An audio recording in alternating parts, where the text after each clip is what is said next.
Ace to be executed? One Piece recap, part number 2. Guys, I just finished the Sabaody Archipelago arc. I believe that's how you said it. Sabaody Archipelago. Sabaody Archipelago. Sabaody Archipelago? Sabaody Archipelago. Anyways, I just finished the Sabaody Archipelago arc, and we're heading into the Summit War currently. And I gotta tell you, the story is ramping up like crazy right now. Where should I start exactly? Well, I will first begin to where our Straw Hats were heading to in the first place, which is a place called Fishman Island. On their way to coming across Fishman Island, the Straw Hats just so happened to meet a mermaid, and her name is Kami. And Kami has a little bit of a side story of her own, dealing with a character named Hachan. Hachan being the character from Arlong Park. If you go back like a while ago, it's kind of crazy. I didn't think that I would see any Arlong Park characters get brought up again, and if I saw any, I would think it would be Arlong himself. But it's Hachan, the octopus, or he's an octopus, right? Squid. Octopus dude from the beginning who fought Zoro with the 6 swords technique. He's back, and he had just been kidnapped by this gang of flying fishmen. The Straw Hats ultimately agree because Luffy is the captain and he makes the final decision. And of course, in return for saving Hachan, Kami says that they will be rewarded with lots of food, and of course, Luffy's never going to turn down food. So they go off to save Hachan, and when they do, a mysterious man appears, and this man is wearing this mask, and nobody seems to know who he is or what his intentions are. I'm not gonna lie, I do not remember this the man's name that is on Sanji's wanted poster. However, I did think it was pretty entertaining and pretty funny that that character actually ended up being playing a significant role in the story. And we all know at the end of the day, after the Straw Hats realize that he has taken Hachan captive, they have this big battle, and it ends with Sanji rearranging this guy's face and making him handsome. And he no longer now looks like the wanted poster that has Sanji's name on it. So that's a good thing to get off his back now. The Marines won't be after him anymore. Later on in the arc, another important thing that happens is that Hachan introduces us to the Celestial Dragons, who are these weird people with these, it looks like astronaut uniforms almost, and they are basically notorious for ruling the land, and they have a bunch of slaves underneath them to help them do their sick biddings, if you will. Of course, when Luffy sees a slave being tormented, he wants to step in and stop the Celestial Dragons, but Hachan stops him. And he says that if anybody were to attack or go against the Celestial Dragons, they risk the probability of a marine, or sorry, an admiral coming to the island and handling business. And I do realize now how strong admirals were because of Admiral Aokiji. Admiral Aokiji, as we all know, has the ice ability, the ice fruit, I believe it's called.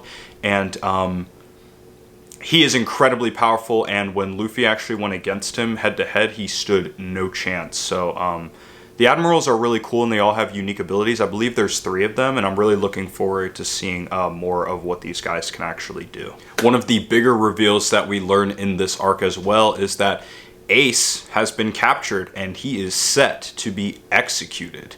We learn that from Doflamingo while he's talking on the phone with this auction house guy who is housing slaves and selling them off to people, including the Celestial Dragons. We learn that this is probably going to start some sort of war between the Whitebeard pirates as well as the world government, and all of the warlords are supposed to gather at Impel Down. And obviously that's a really big deal because Ace is one of the main characters of the story, so the fact that he is probably, or at least set to be executed, is very nerve-wracking, and it's something that I definitely did not see coming. And just when I thought the kidnapping was gonna end with Hachan, it doesn't. Kami ends up being kidnapped in the amusement park while Luffy and the others are having fun. And now we have another big mess on our hands because they're going to try to sell Kami in as a slave, which mermaids go for a very, very high price, and that's why she is being sold off. Now the Straw Hats are going to try to save her any means necessary, including spending their own money at the auction house to buy Kami over to to save her again from being put into slavery. It is at this moment as well that we are also introduced to Captain Kidd and Trafalgar Law, two other pirates who are known as supernovas, and both have very high bounties themselves. Captain Kidd's bounty is actually higher than Luffy's at the moment. And once they go out and start fighting the Navy and the Marines, we actually get to see their crazy abilities, and I'm not gonna lie, it's pretty sick. It's pretty cool to see those characters fight, because again, they're characters that we haven't seen before, and I'm sure they're gonna play big roles later on in the story as well. So I can't wait for that. I'm excited to see more of them. Before I get into those two though, I want to talk a little bit about a character who absolutely took me by surprise, Rayleigh, who is this old man with white hair and a white beard. He was locked up and he was being sold off into slavery, but he's so powerful that he could have easily just broken out the entire time. So his goal was to get sold off and then just steal from the person that was his slave owner, which was pretty insane. But what he ends up doing is he ends up helping the Straw Hat save Kami from the auction house. And the way he does that is very, very interesting. Rayleigh uses this power called Haki. Now, I do not know what Haki is, but it has been referenced multiple times already in this arc and the arcs leading up to it. So it's definitely probably going to be something that's very important in the future in the story. I don't know if it's a type of energy, if it's a type of willpower, if it's a type of force, kind of like in Star Wars. I don't know what it really is, and but I'm really looking forward to hearing more about it, because we've seen Luffy use it against the bull that he was getting attacked with. There was the guy who was on Sanji's wanted poster. He was using this bull to attack Luffy, and before the bull was charging at Luffy like looked at him and told him no, and it was actually Haki that allowed him to do that. We also saw Zoro use it once or twice, and neither of these characters even knew what they were doing or what happened. They just used it without even realizing what they were doing. And we see Rayleigh use Haki a few times in this arc, and it really just goes to show you how powerful of a character he is and how big of a role he's going to play later on in the story. So Haki is very important, and I'm actually really excited to learn more about it, because I know that's coming very soon. And I gotta say, this auction house scene is absolutely insane, and it blew my mind so much, because what happens is Hachan gets shot by a celestial dragon. And you just knew as soon as that happened that Luffy was going to knock out the celestial dragon, and boy did he ever knock him out. He gave him a punch that sent him flying, and I'm pretty sure the celestial dragon actually died. I'm not 100% sure, but regardless, he is severely injured, and this is pretty much when all hell breaks loose. The three captains are breaking out of the auction house and fighting a bunch of Navy and Marines. I believe it's Navy and Marines, but it might just be the Navy. I'm not too sure. But we get to see Captain Kidd, Luffy, and we get to see Trafalgar Law use all of their abilities in unison. They're not the best at working together as a team, because they just met and they don't really like each other. But they took out a bunch, I should say a boatload of Navy, no pun intended. And it was really cool, because Captain Kidd has an ability that he can pick things up, kind of like he can repel and attract. Like, it's almost like he has magnetic forces, which is really cool. And he made like these big arms out of all these weapons that the Marines had, which was pretty sick. I've never seen anything really like it in the story before.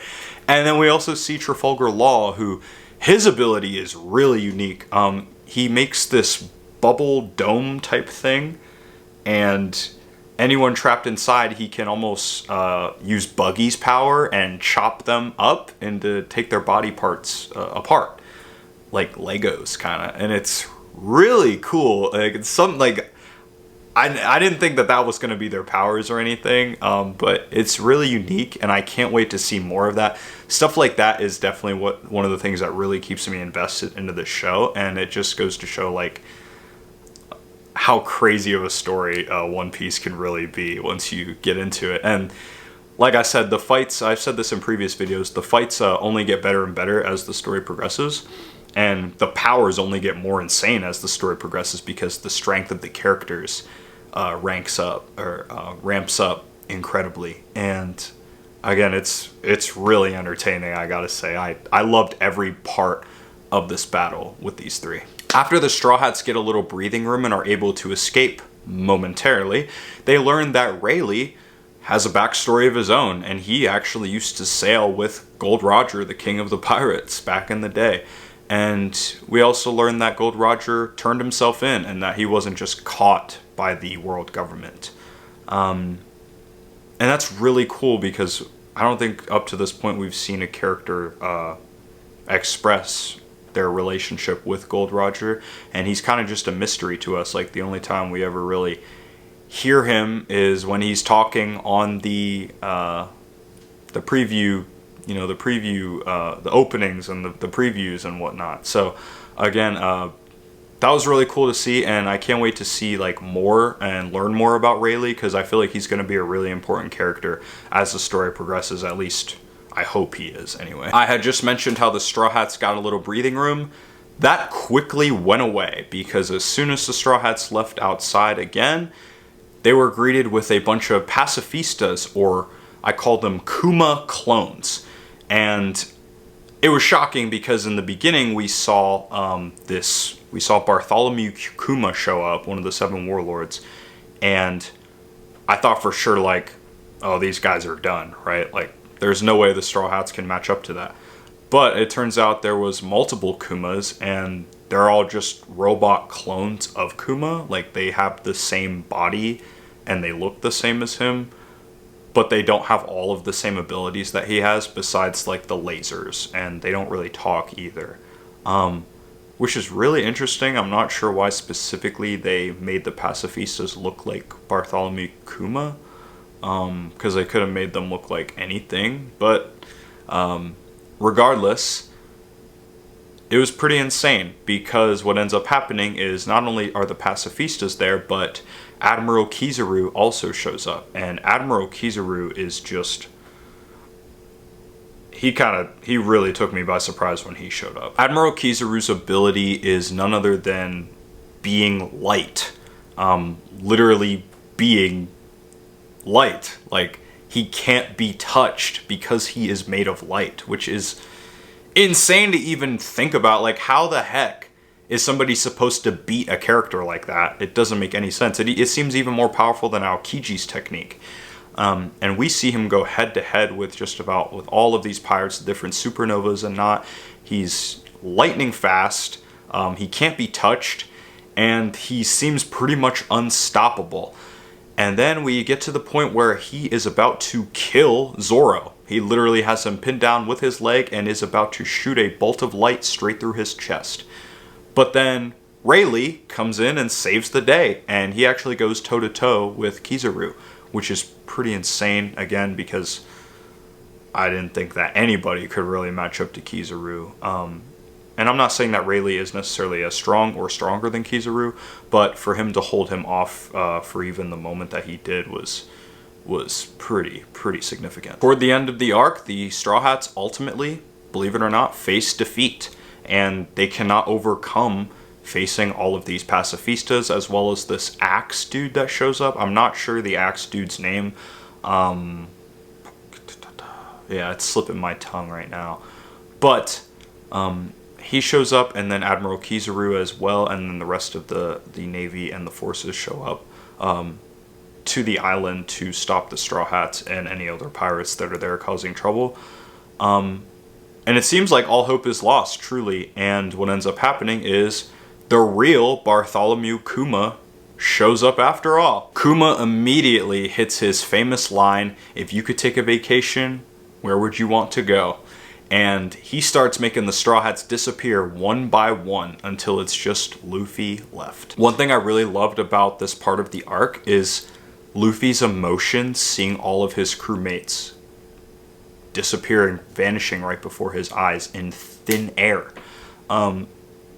He just looks devastated, and it really puts into perspective how much he loves his crew, how much of a deep emotional character that he is, because I think a lot of people kind of look at Luffy and think like, oh, you know, he's pretty stupid. He's not very smart.